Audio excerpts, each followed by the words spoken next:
All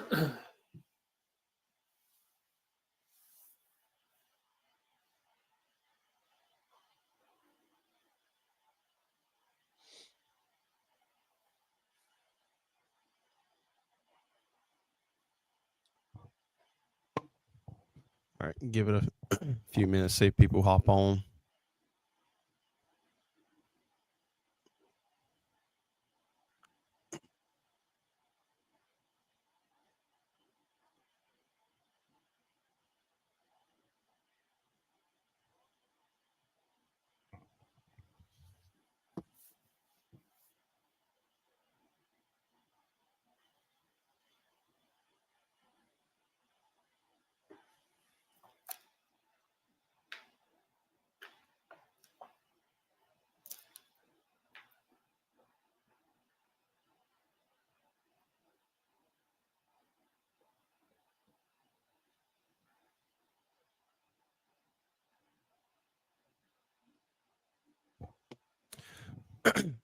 All right, we got people joining now, so we'll go ahead and get started.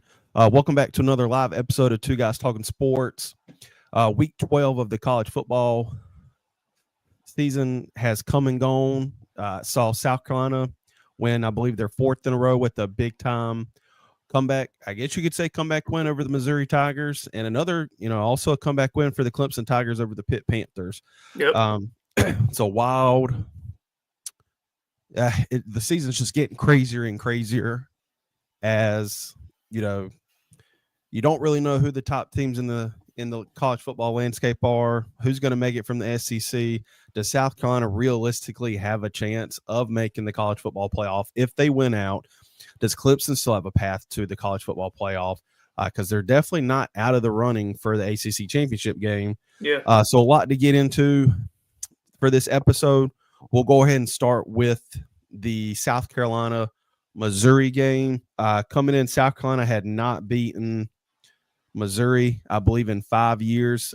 Beamer has not beaten Missouri since he's been at at Carolina. 34-30 win for the Gamecocks over the Missouri Tigers. Battle of the Columbia, I guess it's called the Mayor's Cup. So the Mayor's Cup coming back to Columbia, South Carolina, the real Columbia. Stephen, big win, big time atmosphere. They made it interesting. Kind of give us your thoughts on the game last night. Yeah, I think it was key that they won the game, obviously, just because of both teams still kind of have playoff hopes, even if it's kind of an outside shot.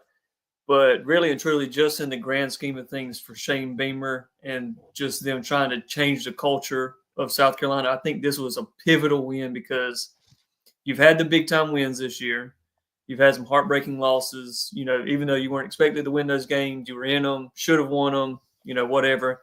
But this was a game you finally get ranked, and we always know how that goes for South Carolina. They play up, they get ranked, they have a letdown the next week, and that's kind of like the same old. And even in this game, it seemed like, okay, well, here it comes. You get up big, you absolutely do nothing in the third quarter that leads to just like, all right, this is it. This is what South Carolina does. They build you up just to break your heart and let you down. And even when they, squandered the lead, gave up the lead there with a little over a minute left in the game. Most South Carolina fans just have no faith that, we could get it done. But we drive right down the field. It was a perfect, 2-minute drive, less than 2-minute drive to win the game. It just seemed like a culture-changing game to like prove to the fans like there's been a shift here. There's been a shift in what South Carolina football is. So big win just for the program, obviously for the season and the hopes that we still have, but just in general moving forward as a program to say this is different than what it used to be. Yeah, and there were two game, I guess you could say, game-winning drives in the final 5 minutes where we were up at halftime 21-6, and I don't know what happened between the second and third quarter starting, but clearly something changed for South Carolina. I don't know I don't know if the play calling got conservative, but when Missouri takes the lead with maybe around 5 minutes remaining in the fourth quarter for South Carolina, especially Lenore Sellers, to drive down the field like they did, to make it look as easy as they did 2 times in a row, Yeah. like you said, really says a lot about this football team. And and I felt like last night was really a breakout game for all of our receivers. Nick Harbor looked like the receiver we've come to know in the college football playoff game, where you just run a streak. He's wide open. His touchdown was a busted coverage play, but take it. He had another, seam route or whatever you want to call it, where he beat the DB. Nice catch. Jared Brown. I mean, we had 9 players with catches last night. Brady Hunt got in. Michael Smith touchdown catch. And really, man, it's just special watching Lenore Sellers as the season goes along. It is. And I know I give you a hard time about your comment about him saying he ain't got it. I know you've taken it back.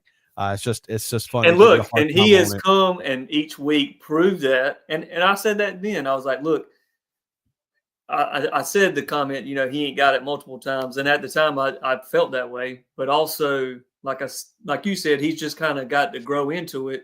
My comment then was he's going to have to do it really fast because we don't have time to grow slow. And he did. He grew fast and he's progressed very quickly in the last 4 or 5 weeks to say that, okay, he is that guy. And like I said, as he was progressing, we've had wins where it didn't really depend on the offense. But in this game, it did. The game fell on his shoulders twice.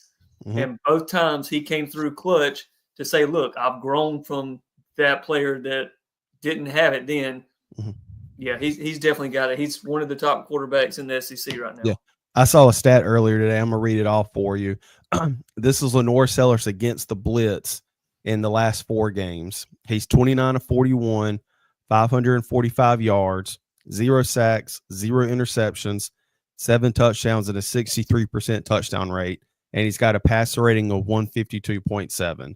And like he said several times in his post-game interviews, it's all starting to slow down for him. Like obviously his miss is still very high.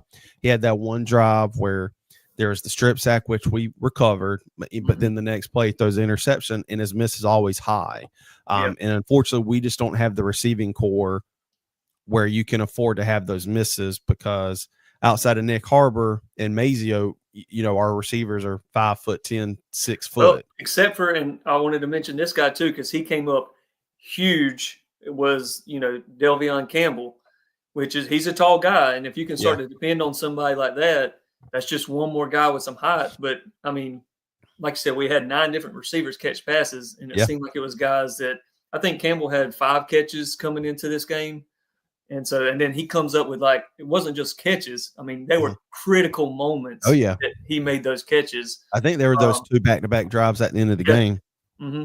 So yeah, it's slowed down for him, for Sellers extremely. The game has slowed down extremely quickly for him.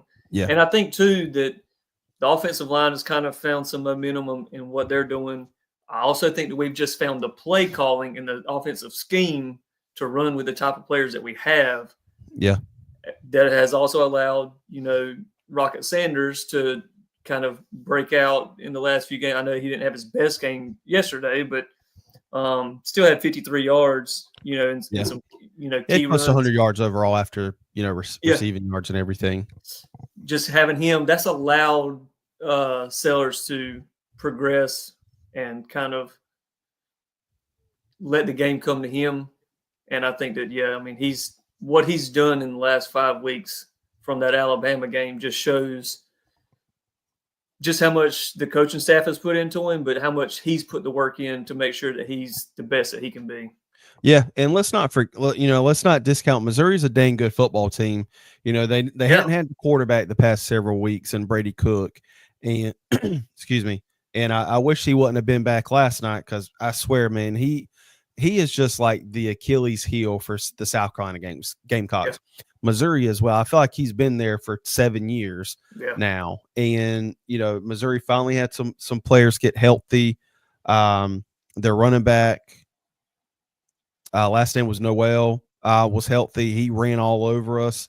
and it was, I don't know what's going on with my Wi-Fi right now, but nothing is loading. I'm trying to get his first name, but it's just not loading. But Nate Noel. yeah, I mean, he had over 150 yards rushing last Yeah. night, a couple of touchdowns or one touchdown, and again, And what's it crazy wasn't. for him is he's been out the last few games as well. Mhm. And they came into the game saying that the plan for him was to get 10 to 15 touches max. And he Yeah, carried it 27 times. But it was exactly. working. I mean, Yeah, literally, we couldn't stop it. Whatever, it was just a stretch play, stretch to the left, stretch to the right. We could not stop it for whatever reason. it reminded me of when Kentucky always had those good running backs, and they would just Yep. run the Left Wildcat, and and we right. just could not stop it. And that's kind of what it reminded me of last night. But again, it shows the growth of this football team and how we've tried to we've relied heavily on our defense to help our Yeah. offense last night. Well, the offense stepped up when it needed to and made two huge drives there late in the fourth quarter. However you want to chalk it up, a win's a win. We moved to Yep. 7-3 on the season. I believe 5-3 now in SEC play. This was our first time in school history beating ranked opponents in the AP poll in 3 consecutive weeks. We'll start with Texas A&M, Vanderbilt, now Missouri, and South Carolina. And I kind of said this to you last night. I think a lot of Carolina fans are caught up in this whole potential scenario where we may have a shot at making the college football playoff. And, you never say never, but that should not be our, we can't worry about that like that. Yeah. And we'll dive into this more later in the episode. But yeah, it's the growth you've seen from Lenorse the past month and a half from where he started is just light years. You just never know what you're going to get with the freshman quarterback, especially playing the type of competition we've had to play this year. Yeah. So, but defense stepped up when it needed to as well. Kyle Kennard, 10.5 sacks on the season, got a sack last night. TJ Sanders, who's a local guy from Marion, continues to shoot up draft boards, had a sack. Nick Emanwari, Jalen Kilgore. It was just Shout a out great. Nick Emanwari. He deserves an Emmy or an Oscar for that. Well, he said he said Grammy nominate. He tweeted Grammy. I don't think he realized Grammy's Yeah. just the music. Emmy, the Oscar, the Emmys are That was or definitely the Golden Globes. that was like a perfect flop. Like it just, heat of the moment, it did not look like a flop. And that's how he drew the flag so easily. But when you watch it back, you could tell like the guy did push him, but it wasn't so much that Nick should have fell down, especially the He size pulled a that Nick Garrett is. Nussmeier. Yeah, I mean that was perfect. I mean, perfect acting on his part. But yeah, I think too, just everybody's kind of been wondering like how is South Carolina going to fare when the defense isn't like just shut down. Not that the defense had a bad game, but it wasn't their best game. Especially it's the first time that we've allowed a 100-yard rusher all season. Yeah. And for them, again, they didn't have a terrible game, but it wasn't obviously like, okay, we just are stopping everything that Missouri's doing. And for us to say, okay, the defense isn't going to be able to just sit here and win you the game. The offense is going to have to come in clutch. Yeah. And finally we got that. And I know we're going to talk playoffs later, but for the committee to see that where it's kind of been, heavily defense has been what's won us ball games to now say, okay, they do have the offense too, that when it comes time for them to do something, they can do it. And again, the offense looked really good in the first half. It was pretty much just the third quarter where we were just like, didn't even come out the locker room, I guess. Yeah, and I don't know I really don't know what was going through Loggins and Beamer's, strategy in the second the problem half was it seemed like they were being conservative. Yeah. But when you're conservative, punt the football. You can't be conservative and then go for it on crazy fourth downs on a 4th and 4. Like if you're being aggressive, in your play calling to start with, throwing the ball down the field, doing those types of things, and then you say, okay, we're moving the ball, it's 4th and 4. Let's still be aggressive here. That's one thing. But when you're being very conservative, and then all of a sudden you want to go for 4th and 4, it's not lining up. And and that kind of led to a momentum thing for Missouri. Yeah, and when we're on their side of the 50, Yeah, it's not that bad or that much of a gamble to me because we don't really have a field goal kicker that we right. trust to kick a 40-plus yard field goal. Yeah, And I don't know what really punting decides. I do think we could pin them back deeper. yeah, But the choice to go for it on fourth down, I think on our own 39-yard line yeah, was very puzzling to me, especially when you can argue if Lenore's had the first down or not, yeah. I think he but did. you got bailed out Yep. when they stopped the play. As we were running the play, we got stuffed. Hmm. And I mean, it got stuffed like 2 times in a row. Like, just punt the ball. Yeah, Like, you can't afford. Luckily, it only led to a field goal, but still, in a game like this, you can't give points away. right. And like, I love the aggressiveness, but again, I think you just have to be smarter when you choose to be aggressive. And him to go for it on his fourth down on our side of the field, I think was just a very wrong call.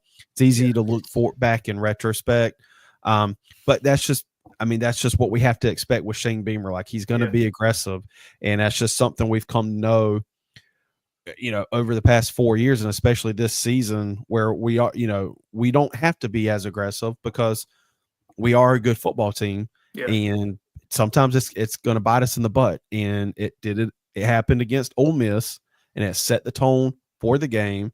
And luckily, it didn't hurt us last night, but it very well could have hurt us. So I think you just have to be more selective when you go for it in certain situations like that.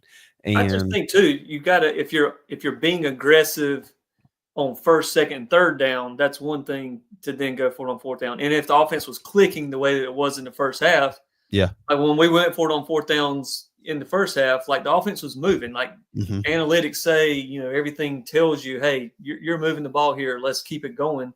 Yeah. But the ones in the third quarter when we go for it on fourth down, like we weren't moving the ball well. We were being conservative in our play calling. Mm-hmm. Like nothing tells you be aggressive on fourth down here. Yeah. So and I think we stayed pretty much healthy. I mean, I don't know the severity of Judge Collier. I know Beamer said in his press conference they took him to the hospital. Hopefully Brady Hunt and I didn't realize Michael Smith had gotten hurt. I know Joshua Simon went down, but I think he ended up being okay. So hopefully, Brady Hunt and Michael Smith are healthy. And luckily we've got Walford next week. Right. Never want to overlook by no means, Yeah. but you definitely, as we enter the final 2 games of the season, you want to be as healthy as possible. And Judge Collier would be the biggest loss out of those 3. But again, still massive win for South Carolina. Again, moved to 7-3 on the season. I know there were a lot of bowl game representatives there last night. And we finally got to shut up Eli Drinkwitz. I can't stand him. Like, I read something where he tries so hard to be like a Steve Spurrier, but he just doesn't. He doesn't have that personality. And I don't really think Shane Beamer likes Eli Drinkwitz, but they're a dang good football team. But I'm excited to see Cook leave, Luther Burden leave. I think Weiss is leaving, or Grow Pro, whatever. So it was nice to. Anytime you lose 5 in a row against any team and you win is always a big deal.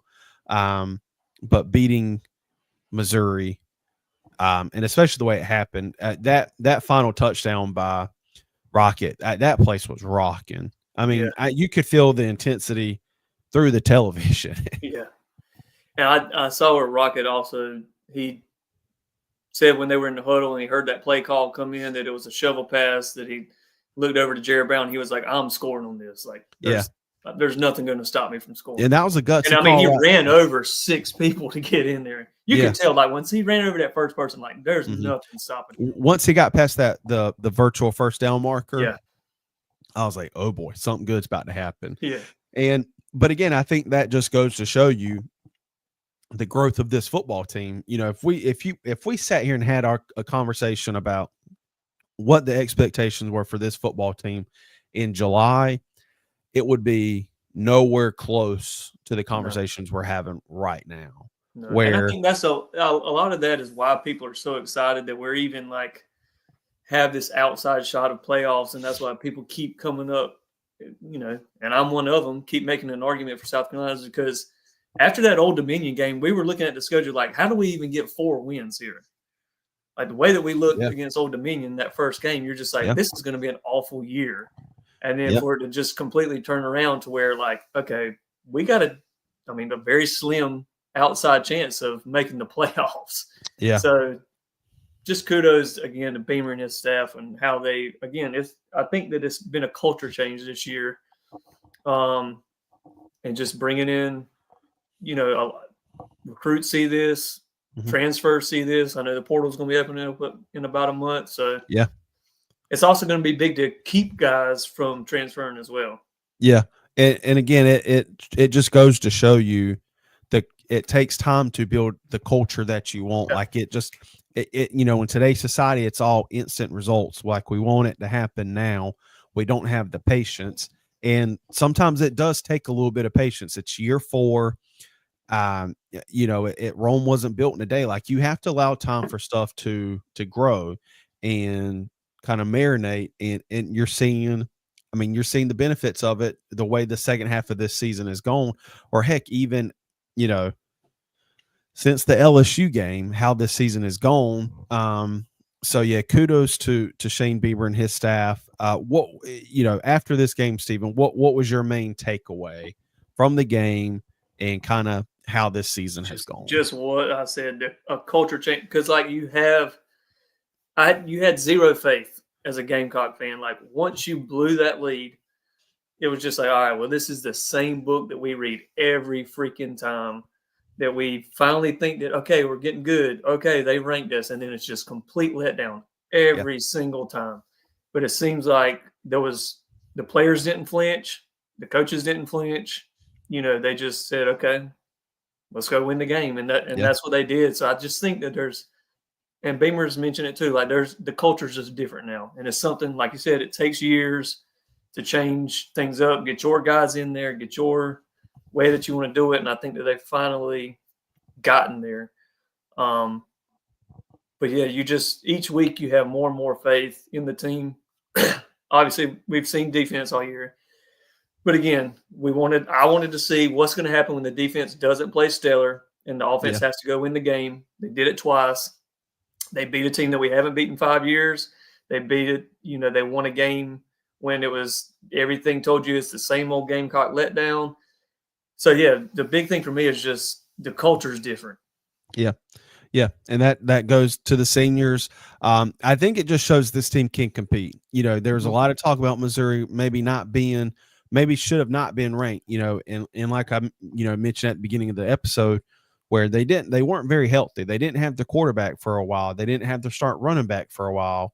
Yeah. And so you had a healthy Brady Cook, and that's a dangerous person. I mean, he's a dang good quarterback. And when, and you could have made an argument for Missouri last year being one of the better teams in college football. So for us to get down to lose that momentum and then come back in back-to-back drives to score those touchdowns the way we did, where we didn't panic, and it shows that we can compete. With anybody. Exactly. Just the way that you've seen teams this year, there's no team that's like coming out and beating the crap out of everybody every single week. You look at Oregon, the BYU game, some of these other teams that have played close games, and I really don't like this guy per se, Dan Orlovsky, but he's ridden hard for the Gamecocks the last few weeks. He even tweeted last night, like, again, the Gamecocks can play with and beat anybody in the country. Yeah, we can. And, and that play call that Missouri kept running is like a Eli Drinkwitz specialty. Yeah. Where he can run that to perfection. But again, solid win for the Gamecocks, 34-30 win over the Missouri Tigers. Let's jump to the Clemson Tigers football game. Took on Pittsburgh away. I think if, before last weekend, I think there would have been a lot of hype around this game. Pittsburgh loses last weekend to Virginia. Pittsburgh doesn't have their starting quarterback playing yesterday, but Clemson escapes with a 24-20 win over what is Pitt's? The Panthers. Over the Pitt Panthers. Tigers found a way to win. I mean, Yep. I don't watch them. I did watch the game, but I don't watch it the way I watch our game. Yep. Um, I had it on the split screen watching yeah, 3 other games. I just don't understand their offense. Like, I truly don't. I don't even understand their defense now. Like, I mean, their defense was facing the backup quarterback for Pitt He and threw for allowed over 350 yards. 438 yards of Yeah. offense. And, that's not what you expect to see from a Clemson Tigers defense. And I think at one point in the second half, Clemson had like 18 plays for 12 yards or 12 plays for 18 yards. Phil Maffa had 17 rush yards. I know they had their starting left tackle go down the first play of the game. I think they're down 3 offensive linemen total. But they sure as heck didn't give us any grace last year with the shuffling we had to do with our offensive line. Not going to give them any graces with their situation right now. They're just a okay football team. Like, I truly don't know what else to say. What do you think? Again, you just don't know what to make of them. And I guess you could say this is probably their first quality win, just in terms of the record that Pitt had. But like you said, they were down there starting quarterback. They, it wasn't like the true Pitt team. And look, if Brady Cook wasn't playing against South Carolina and we won the game the same exact way that we did win it, we'd be catching hell from Clemson fans. Oh, well, you only beat them because they had their backup quarterback. Well, same here. And really and truly, the drive that Clemson scored there at the end, that was just an absolutely busted just play on the Pitt defense that allowed Klubnik to run like that. Pitt's got to be one of the worst coach teams in America. Did you see that chain of events where they were inside like the 10-yard line and they had like 3 delay of game penalties called? Yeah. Like, you're coming out of a timeout. If you come out of a timeout and you're still not home, organized and don't know what to do. Yeah, it's not even like you're having to deal with the other team's crowd. You're at home. Yeah. I mean, they're getting plays in with like 13 seconds left on the play clock. Like, I mean, that was awful. I mean, that's not something. And the coach is just, Pat Narduzzi's just sitting on his knees, on the sideline, like nothing's going on. And it's like, bro, like, you could have scored a touchdown. I'm not saying they would have, but, you're not helping yourself when you're backing up 15, 20 yards because of stupid penalties like that. Like, it wasn't that then they had the false start. It's like I don't know what was going on with that play drive. But my gosh, that was absolutely insane. Again, I just don't think Clemson's had a quality win. I mean, you'll look at this one and say, okay, yeah, Pitt was 7-2 coming in to this game. But they didn't look like a 7-2 team. I mean, obviously they just lost to Virginia. They don't have their starting quarterback. Yep. And again, Clemson just they have no identity in their offense. Like, one game is Phil Maffa, he's running for almost 200 yards, but then yesterday he has 17 yards. Yeah. 17 carries for 17 yards. Mm-hmm. I think at one point he didn't have he hadn't touched the I'm paraphrasing and everything, but I mean, but Kate Klubnik and the Antonio Williams that's the other thing. Their wide receivers dropped so many passes. Yeah. But Antonio Williams has really stood out this year for them. Yeah. It's especially for a school that's always claims, their wide receiver you or whatever, and then you're just out there dropping ball after ball. Yeah. Again, there's nothing that they're like that you can point to on their team and say that's really good. Like, they got a really good quarterback, or they got a really good run game, or there's nothing that you can point to and say like they're extremely good at this right now.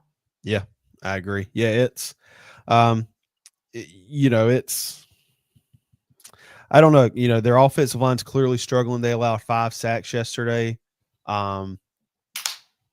And, again, Kay Klubnik's having a heck of a season. He put the team on his back. So, I mean, if I'm a Clemson fan, I am happy to see that, as much as they struggled yesterday. I think what you're going to at least get from Cade Klubnik week in and week out. Is it going to always be perfect? No, it's not. Yeah. But he stepped up when he had to. That the fact that Pitt just allowed him to run free like that on that game-winning touchdown was just absolutely insane. Like, because he is. It's one thing if they're not if he's not a mobile quarterback, but one of his strengths is his legs and his ability to run the ball. And the fact that they had nobody there is insane. But again, Clemson, they found a way to win. They kept themselves in the picture for a potential ACC championship spot. Yep. And we'll kind of jump right into that. So let's discuss the national games, and then we'll discuss the ACC and then the college football playoff. If you're okay with that. I'm good. So Georgia took on Tennessee last night at home, won 31-17. The SEC is just I don't really know. It's there's so much that has to happen this year. Like, we don't have no clue. There's going to be so many different tiebreakers going into play, I feel, to determine who's going to the SEC championship game. Yeah. Oregon travels to Wisconsin at Camp Randall, wins 16-13. So that's what I'm saying. Like, there's no team that's out there that you can point to and say they've dominated every single game. They're the true number one team. Because again, there was a lot of teams last night that struggled. And look, the Georgia game, I didn't watch it fully, but the SEC officiating has screwed some teams out of big wins. And I don't think there was calls in this game that was kind of as blatant and awful as the South Carolina LSU, but there was a lot of bad calls that went against Tennessee, or just missed calls that went against Tennessee that affected that game. And the SEC officiating is it seems like in these big time games that can change the outcome of a season for a team.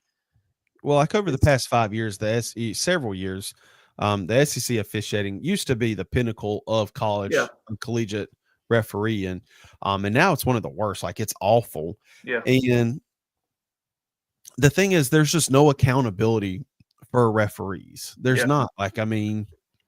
It's not like, you take a look at the Premier League. Like, if a head ref is that bad, he'll actually he won't be allowed to ref, or he'll get demoted to League Two championship matchups. And so, but again, there's just no accountability for referees. Like, even if it is a wrong call and the SEC conference comes out on Wednesday and says, oh, that penalty should have never been called. Well, let's just say, if they had come out and said, when Kyle Kennard had that illegal block on Nussmeier, when Nick had the pick six, and they would have come out and said, yeah, that should have never been called. Well, I guess F us then. I don't know. It's but again, I don't want it to always depend on refs being able to make the right call. Yeah. You definitely don't want to allow, you don't want to put yourself in a situation where the ref can change the outcome of the game. Yeah. I'm just saying, it seems like, especially this year, it's just been that potentially cost Tennessee a chance at the SEC championship. You're right. The call against Kyle Kennard is going to potentially keep South Carolina out of the playoffs. Like, you're changing the outcome of team seasons by making these blatantly, obviously bad calls. Yeah. Yeah, you're right. Texas 20-10 win over Arkansas. Again, like you mentioned, I can't tell you who the best team in the country is, and I think that's why you can say South Carolina could play with and compete with and potentially beat anybody in the nation. Yeah, and I think really and truly you can say that about almost at least 20 teams within the top 25 that you could look at and say, okay, they could play with and probably beat anybody in the nation. Yeah. Stanford upsets Louisville 38-35. Louisville kind of shot themselves in the foot with 20 yards and penalties to end the game. Tackle a guy late out of bounds, set and gives Stanford, I think, a 57-yard field goal attempt. Then the guy jumps off sides, give him a 52-yard field goal attempt. And he makes it, but I tell you what, if that field goal would have been from 53 yards, that thing would have not gone in, or it would not have been good. And then the last excuse me, and then the last national game, Florida beats LSU 27-16. I really, truly do not know what's happened to the LSU Tigers. Our loss to them does not look good right now. And, Clemson's loss to Louisville does not look good right now. Yeah. I think that's just the way college football has been this year. It's just wonky and weird things have happened. It's just kind of created some chaos in terms because there's so many teams vying for those 12 playoff spots. Whereas, like, you kind of had an idea with the 14 playoff who was going to make it. But now it's like you have no idea how it's going to go and like how that committee's going to go. And now we'll jump into kind of the – You had some more upsets. Number 6 loss. Yeah, BYU. BYU loses to Kansas, and that game was crazy. That one. I thought I had that one on here. Oh, I had the BYU in the later part, but yeah. So the other upsets would have been Washington State losing to New Mexico. That helps out South Carolina. You have Arizona State beating Kansas State. That also helps out South Carolina. And then BYU, obviously, they're not going to fall.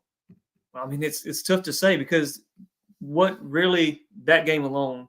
When you look at these teams that we're just like, they don't play anybody. Yeah. They don't have quality wins. Same thing with like Penn State. Let's save it. Let's save it for that part. Okay. We're getting there. Sorry. Let's do the SEC first. Let's start with the SEC championship. So I think it's safe to say more than likely, if they all win out, it's either going to be Texas or Texas A&M as one of the teams representing. Yeah. That'll figure it out. What the last week of the season game. Because they still have to play each other. Yep. And they each have one loss right now. Then between Georgia, Tennessee, Alabama, and Ole Miss each have 2 conference losses. So Georgia's done with conference play. Okay. So if you're looking how the rankings and the teams are today, their best wins are I thought I had it. Are we talking playoff, or are we talking who gets into the SEC championship? Yeah, so Ole Miss still has to play Florida away, so you don't know how that one's going to go. Not the way that Florida just did LSU. Yeah, then they have Mississippi State at home. Alabama still has to play Oklahoma away and Auburn at home. Texas has that one is kind of like a South Carolina Clemson, where no matter how bad the other team may be, they always play you hard in that rivalry game. Texas has Kentucky and then Texas A&M, and then A&M has Auburn and Texas. So there's still a lot that can happen. One thing Tennessee still has Vandy. Yeah, I don't know, but at Vandy, and that's a tough place to play.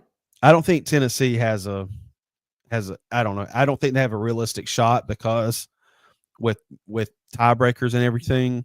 But one thing is there a chance that Texas or Texas A&M, even though they both have one loss, if one beats the other, is there a chance that team with the second loss still gets in? Oh yeah, and just play it again the next week? Yeah, for sure. Yeah, I mean, it just depends what happens with those remaining matchups. Like, if anything, Georgia has the advantage because they're sitting there with 2 losses in SEC play. But the way this season's gone, other teams could. I mean, it's absolutely insane. Like, one thing we do know, South Carolina will not be playing in the SEC championship game, more than likely. Right. So that much we do know. With 3 losses in SEC play, so it's still wide open in the SEC. ACC kind of similar. I think the 3 teams that are vying for it: SMU, Miami, Clemson. Yep. And so SMU is currently 9-1 on the season, 6-0 in conference play. Clemson's 8-2 on the season, 7-1 in conference play. But that loss to Louisville is not helping their case. Yep. For a potential at-large bid for the college football playoff. And Miami's 9-1 on the season and 5-1 in the ACC play, but they've got the tiebreaker against Clemson based off the Louisville result. So, because Miami beat Louisville, Clemson lost to Louisville. SMU still has Virginia away and Cal at home, and Miami has Wake Forest at home and Syracuse away. So I mean, the ACC That is technically Syracuse wide open. away, yeah. I mean, that Syracuse away is. I mean, Syracuse is 7-3.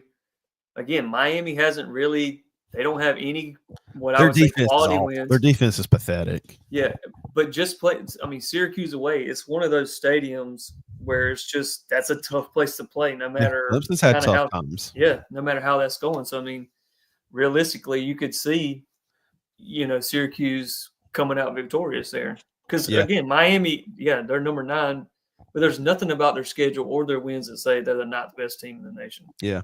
So let's get right into the college football playoffs, because this, we had a big conversation about it last week, and I feel like this is just something that's going to keep happening week after week until we know the final playoff rankings. Yeah. So going into last night, South Carolina was ranked at 21, Clemson ranked at 20. Here's and you kind of mentioned some of the teams that lost yesterday. Then there's a lot that has to happen for South Carolina and Clemson to have, if you don't win your conference championship and get an automatic bid, there's a lot that has to happen for these two teams to potentially have a chance of one of these at-large bids. It started with, like you said, mentioned BYU losing to Kansas, who was 3-6 heading into that game last night. Did not look good. Washington for that game. The thing that just speaks volumes to the rankings not making sense is BYU's number 6 in the nation. Mm-hmm. They don't have any quality wins. Yeah. They're playing at home against a 3-6 Kansas team. And I know this, they probably don't say that they look into this, but the spread was 2.5. You're the number 6 team in the nation at home against a team that's not even going to finish 500.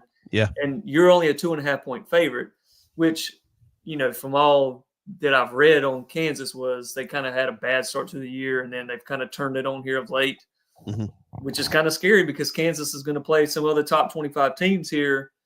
I think next week, I'm not sure who they play, but it's going to, they could bust out another upset that could change up the playoffs as well. Yeah. But you're looking at these teams like these BYUs, like the Penn States, like, Miami, all these teams that they don't have any quality wins. And you're looking at these, teams like Georgia, like South Carolina, before the loss, LSU, that had multiple top 25 wins. And they're just they're sitting on the outskirts of the playoffs. Some of it just doesn't make sense. Yeah. Washington State, who was number 18, lost to New Mexico. Kansas State, who was number 16, lost to Arizona State. Then Louisville, who was number 19, lost to Stanford. So South Carolina and Clemson are both going to move up in the rankings. I think South Carolina jumps Clemson just for the fact we have a ranked loss. But again, and I said this last week, and I know it's like you have to do the rankings, but I think it is absolutely pointless to do them because, let's just say, for example, South Carolina wins out. Okay. We beat Wofford this weekend. We beat Clemson next weekend. Okay. And what happens between there, who knows, there's a lot that can happen. And, with Georgia winning, they were number 12. They were on the outside looking in for the college football playoff. Tennessee was number 7 and they lost. Where do they fall to? And it's like, it's just a blank sheet of paper every week. And, like I said, South Carolina does have a viable, if we win out, we do have a viable case to make the playoffs. So do, Clemson as well. Especially with some of these teams that are ahead of us, because if you look at it, you got teams like SMU, Miami, Boise State. Before, the outcomes last night, Kansas State, Washington State, Colorado, like all those teams, like if they don't win their conference, they're not getting in. So you've got 6 teams that are sitting in front of South Carolina who, if they're having to get in on resume alone and not a conference championship, they're probably not getting in. South Carolina would, from everything that people say, they would have a better chance of getting in versus these teams. Obviously, like a Boise State, they're only getting in if they win their conference. Same thing with Colorado. They're going to be group of 5. So this is what we know. So there's automatic. They have to win their conference. You still have to be your conference champion, But that's what I'm saying. If No, Boise, it's the highest ranked group of 5 team. So they don't necessarily have to win their conference. I mean, they would definitely fall if they don't, right? but it's not like it's the highest ranked group of 5 team. So, if obviously Boise State loses, then that takes them out. But we know there's going to be an SEC team, an ACC team, Big Ten, Pac-12, group of 5. So that's 5 teams we know right there. And the crazy thing is, it's like, let's just say, for example, it's if they were played yesterday, it was Texas versus Texas A&M. Okay, and Texas A&M I think was 14, 15. maybe 15. Okay, let's just say Texas A&M wins that game. Okay, so they're automatically going to get one of the top 5 seeds. Okay, you look at Texas' resume. Texas is the 2 or 3 seed right now, and they're no longer guaranteed an automatic spot. But how do you justify, like, let's just take South Carolina, for example, and how do you justify as, somebody on the outside looking in where, again, South Carolina was ranked, let's just say 15, and Texas is 3. Texas loses the SEC championship. How do you justify a team being ranked number 3 to then no longer being in the college football playoff? It's just, it's an insane. I don't, do I want to make it? Yes, but it's like, I don't know how you justify, being, a 16, 17 ranked team and then somehow jumping 5 spots when who knows what can happen.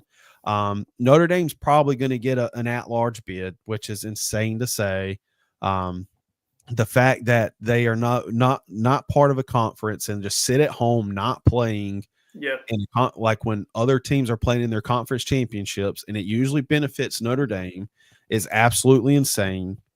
So you're really talking about 6 spots outside the automatic guaranteed. So you've got to choose from, the likes of Oregon, Ohio State, Penn State, Indiana. That's 4 teams right there in the Big Ten. Then you've got in the SEC, Texas, Alabama, Georgia, Texas A&M, who's still fighting for a spot in the SEC championship, Ole Miss, Tennessee. So that's 6 teams right there that have a better record than South Carolina. And like, you can argue strength of schedule or quality of wins.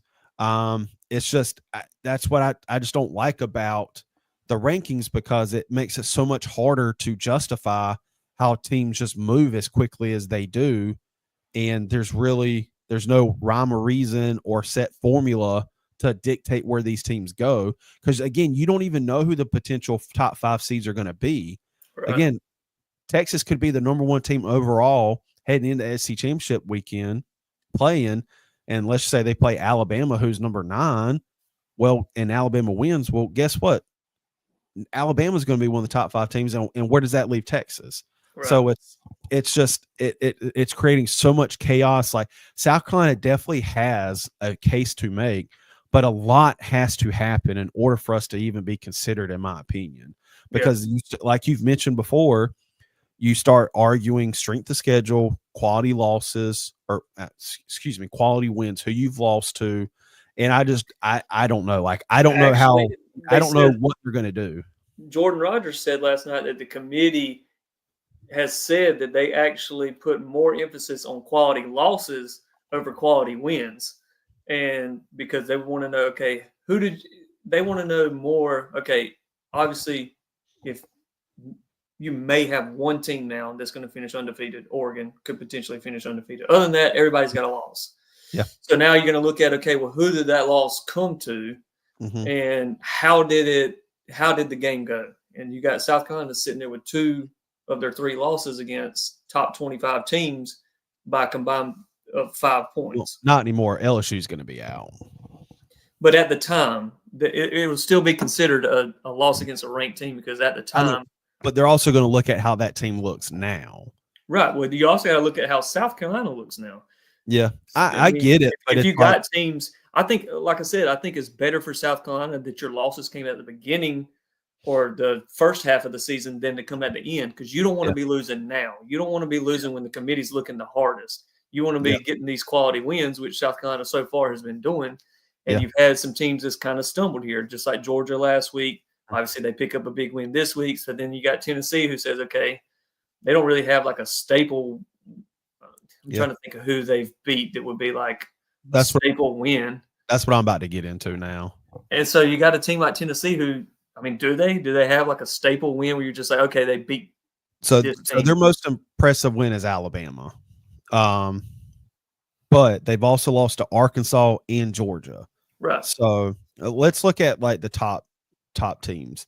So let's start with Texas. Texas' most impressive win, and I mostly just stuck with the SEC teams because that's who we're going to be competing against. Right. It's, so Texas' most impressive win, in my opinion, if you're looking at how where we are at today in week 12 of college football, is Vanderbilt. Okay.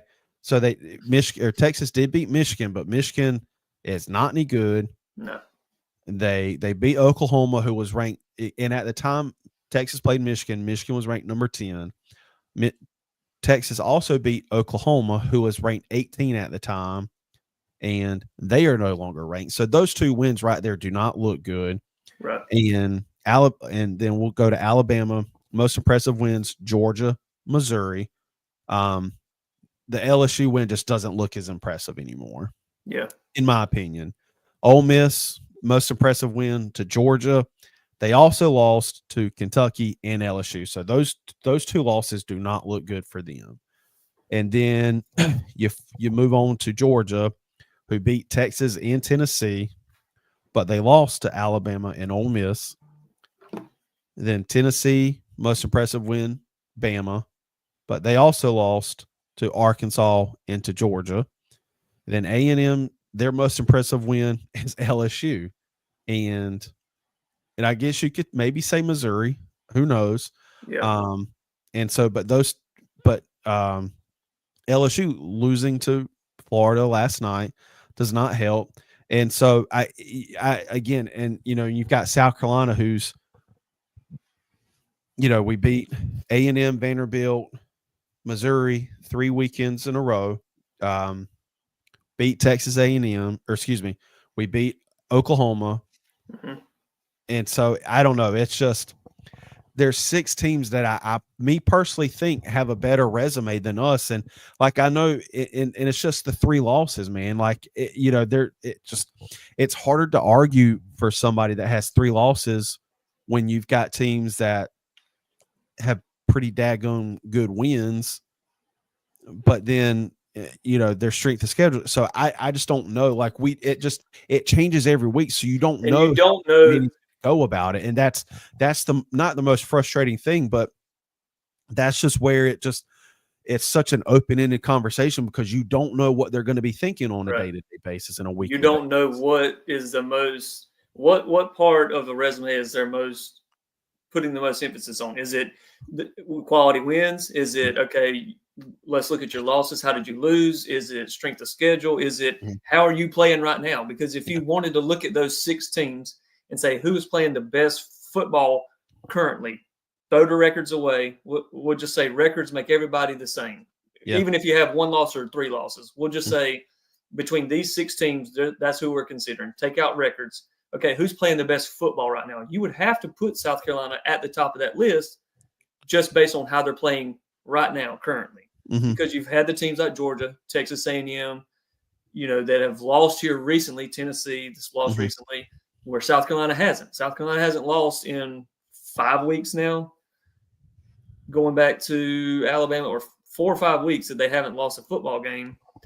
And so on the flip side, you have the teams like Georgia, like Tennessee, like Texas A&M that you would have to say, okay, they've lost recently.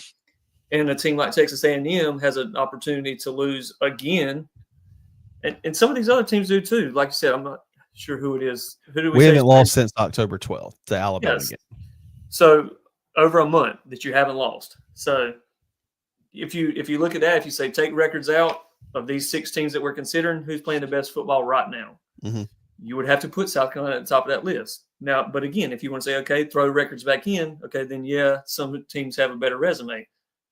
But like you said, we don't know. We don't know what the emphasis is. We don't know how they're looking at things. We don't know if they have a set number in their mind to say, okay, we're only taking X amount of teams from this conference, even though you have, one conference that has 4 teams in the top 25 coming in this week. The SEC had 9.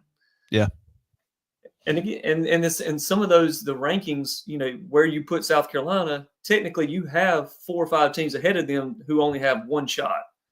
Like South Carolina's got many avenues, depending on what other teams do, that they could potentially sneak in, where you have a team like Colorado, like, some of the Miami, Clemson, some of these teams that their only shot really is going to be winning their conference. So really and truly, even though they were ranked 21, you'd have to, like, realistically, and like you said, that's why these rankings make no sense, is because we don't know. And like I said, I would just say, look, these are the teams right now. We got 25 teams that we are considering to say they have a chance to make the playoffs. Here they are. We're not going to tell you where they're ranked. You can guess, if you want to, but these are the 25 teams currently right now that could make the playoffs. Yeah. We're not going to show you where they're ranked at or where we have them on our list, because so many things can change. So many teams only have one route, where a team behind them may have 3 or 4 routes. Yeah. Nobody knows. And like you said, you could have the number 1 team in the nation, and they go and they play in the SEC championship game, or like Oregon, they go and they play in their championship game and lose. And then all of a sudden now, how far did they fall? Nobody knows. And it's hard to justify. And I think it all depends where, South Carolina and Clemson come out in this week's rankings. They're definitely going to move up. But again, there's just so much that has to happen. And it's tough to justify if South Carolina's at number 18 or something, and how can you justify them jumping potentially 6 spots? And and that's the downside of the rankings, because people see the numbers, and then whoever it may be, let's just say Clemson jumps all those spots. Well, like, what happened between this week and last week for them to jump up all those spots? So and the thing is, just because you're ranked in the top 12 doesn't mean that you're getting those spots, because if you look at this past week's rankings, Georgia sitting at 12. If the season would have ended right then, Boise State would get that spot over them, being ranked 13. So that automatically pushes the 12th best team based on your rankings out of the playoffs, because you have, or like Colorado, they could finish the season ranked 17th, but they're getting in because they win their conference championship. Same thing with Boise. Like, they could technically, end up losing and then still win their. You could have 2 teams that are 15 or higher. Yeah. That technically get into the playoffs, and you'll have 2 teams that could be ranked within the top 10 who don't make it. Yeah. So, especially the Pac-12, I think Colorado's having a great season. But if they win their conference championship and they're ranked 11, they're going to be one of the top 5 teams. Well, then one of those teams in the top 5, they're pushed out, or at least pushed out of the top 5. Yeah. So it's like, so they now have just as good of a case as a South Carolina team does to get one of those at-large bids. So that's why, just like you said, I don't think you should put a number on it. These are, I don't even think they should do it, honestly, because it's like, and I get why they do it. It generates so much buzz and so much attention, gets people talking. I mean, this is the 2nd week in a row we've talked about this, and we spend more time talking about this than the actual games. Just because there's just so much that goes into it. And there's so many variables, and people argue left and right about who they think is the better team, who's got the better resume. Okay, South Carolina lost by a combined 5 points to LSU and Alabama, had the bad game against Ole Miss. The Clemson Tigers beat down by Georgia, lost a tough one to Louisville. Don't really have a big impressive win on their resume. I guess you could, like you mentioned earlier, Pitt. No, but Pitt's not even a ranked team. No. Yeah, Texas hasn't even, at this point in time, Texas has not beat a ranked opponent. Right. They beat ranked teams when they played them. But where we're at now, none of those teams are ranked anymore. Yeah. And so And they're their not even one-through bowl test eligible. was Georgia, and they lost. Yeah. I definitely think Georgia's one of the best 12 teams in the college football. I do. I mean, with their wins, they lose to Alabama, and honestly, if that game wouldn't have started the way it did for Alabama, Georgia wins that game. I don't know. So it's just, But I I mean, don't you look know. at the Pac-12 and you can't figure that one out either because, all right, so BYU and Colorado, they would be playing in the championship game. Well, Mhm. BYU was number 6. They just lost. Yeah. How far did they fall? Yeah. Because now that if they fall past 12, like now their chances of an at-large have turned into you've got to win the conference. Yeah. Well, if they lose another game and they play Arizona State this week, who's 5-2, 8-2 in their overall, BYU could potentially lose again this week. And you got Colorado, who's going to have to play Kansas, I think at Kansas, who just went and beat BYU. I mean, that's two teams there that could potentially not be ranked at all and get in.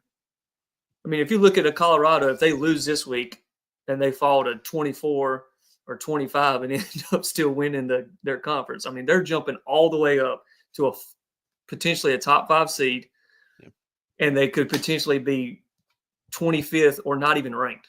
Yeah. Like I said, there's so much that has to happen. And I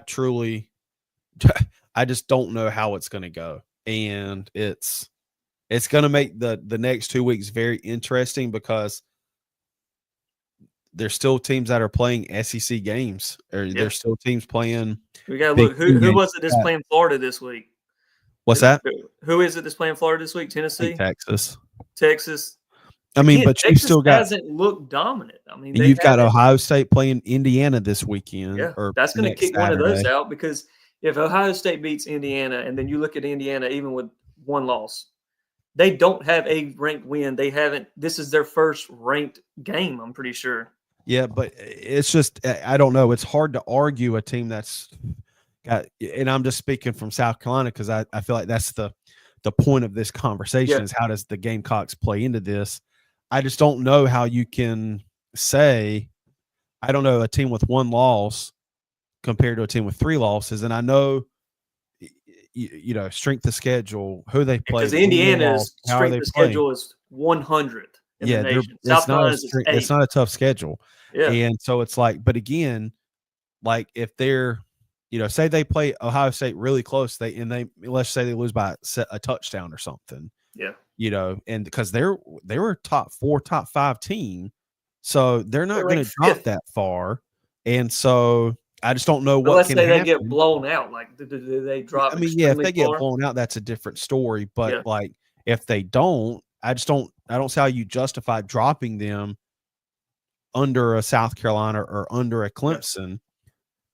I don't know. That's that. And again, but none of it makes sense. Nobody knows. People associate the numbers with where you're ranked week in and week out.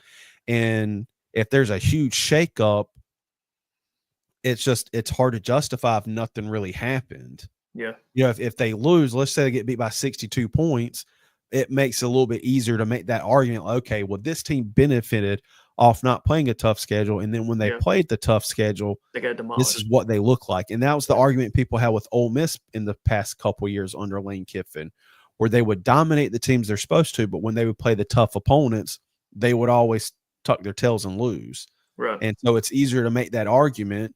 But let's say, like I said, Indiana plays Ohio State close and loses by like a touchdown or 10 points. And it's not something where they score in garbage time to make it a little bit closer of a game. I don't know. It's tough to make that argument for a South Carolina or Clemson team where they're, ranked 15, 16 in the polls and Indiana's 5 and may drop to 8. And it's like, I don't know. I don't know. It's a great conversation to have. We're playing ourselves into the conversation. But again, like I said at the beginning of the show, we need to win our games. We don't need to be focused on these stupid playoff rankings. Yeah. I think, too, going into our last week when we're going to have our biggest chance to make our final statement, you're going to have you're going to pretty much know, like, if you have any chance at all.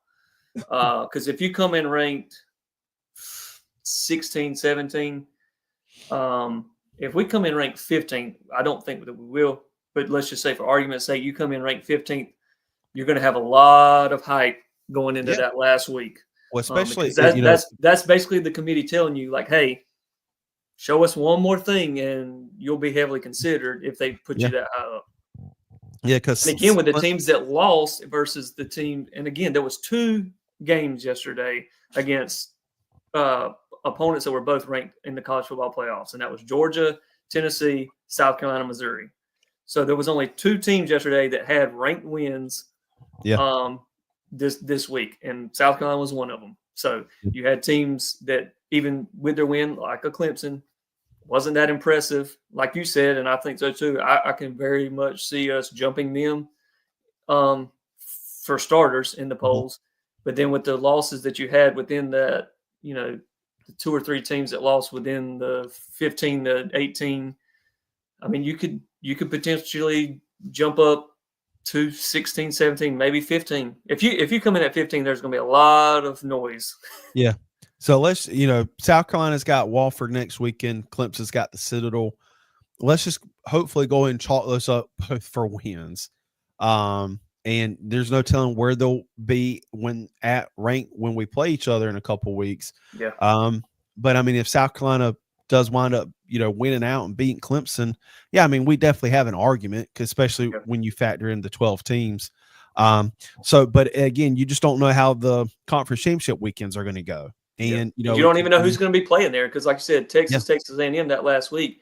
If Texas A&M loses, I mean, technically they would fall probably past South Carolina in the rankings. Yeah, and then, but there's still a chance that they just come back the very next week to play Texas in the conference championship and could beat them. And I mean, there's so many things that could happen. And they get the automatic bid, because Texas A&M plays. Yeah, they've got Auburn this weekend in Texas. So, I mean, we'll know. Again, we just need to take care of business first. Yeah, take care of your business. We need to beat Wofford. We need to beat Clemson. Yeah. Until then, we don't need to worry about the playoffs. The team doesn't. I'm gonna run scenarios. I swear I saw it all over Twitter this week or X, and it just, I don't know. Just don't worry about it. Like, win, beat Wofford, beat Clemson, then we can make the arguments. Yeah. We can't make the arguments when we haven't played all of our games yet. And if we lose one game, then we don't have an argument. And we wasted all this time talking about it when we had no merit making the argument. So I will say this, and we talked about it at the beginning of the show, that back in July, we never would have thought that we would even be remotely having this conversation. Nope. And not even having a conversation, but making arguments for them. Yeah. It's just completely different season than I thought we would have. Even if, again, I say we can chalk up the Wofford as a win. Hopefully. To have 8 wins this season, when, again, after the first game, we were looking to find out how we would even get 4. Yeah. And to be sitting here with most likely at least 8 wins and making this argument about playoffs is just, it's a season I never thought we would have had back in July. Yeah. And it's been a lot of fun. It's been a lot of content to cover and talk about. So that's all I have for today. We'll have our high school recap episode dropping Tuesday. We'll be back next weekend, more than likely. I probably won't be watching much of our game because I'll be at the PD game. So it should be. I got Christmas pictures, so I'll be keeping up with it on my phone. I think next week's episode will be more of this than a game recap. Yeah, well, especially considering who we're playing. Right. So exactly. we'll see. Hopefully, there's not much to recap. Hopefully, it's not a close game. We're just hopefully. Anything else, Steven? That's it. I'm just interested to see how the committee ranks teams this week. I think they're going to – obviously, last week was, the second week of the rankings. This is going to tell you a little bit more of how they're kind of viewing teams. Maybe what we can do the week of Thanksgiving and rivalry week, maybe we can do an episode on Wednesday, do a live episode. And because I think the rankings come out on Tuesday. Yeah. If you're able to, we'll do like a live episode where we react to the rankings and kind of preview the Carolina Clemson game for y'all. Yeah, that'll work. All right. Well, enjoy the rest of NFL Sunday. Luckily, the Cowboys don't play until tomorrow night. Today. Down. They get to lose tomorrow night. Did I you want watch? them to lose. Did you watch the Jake Paul Mike Tyson fight? That was such a gimmick. Yeah. The girl fight, the women's fight before that was the best one. Yeah, I think the best thing about that fight is almost 60. Yeah, the best thing for those gimmick fights like that, the prelim people probably benefit more because they're real fighters and they're getting the attention of all these people to see them fighting. That last thing, the gimmick at the end, that's a money thing. Yeah. So and a lot of times the fighters are in the prelims and the fights beforehand, they're all kind of on a team, like Jake Paul's team, or normally it would be like, all right, these guys are on Floyd Mayweather's team. All these guys box with him and underneath him. So that's normally how. So they benefit the most, other than Tyson and Paul making money and Netflix making money. Cool. Awesome. Mike Tyson putting his whole ass out for the world to see. Jeez, language. Well, that's what he did. Yeah, we'll see everybody next week.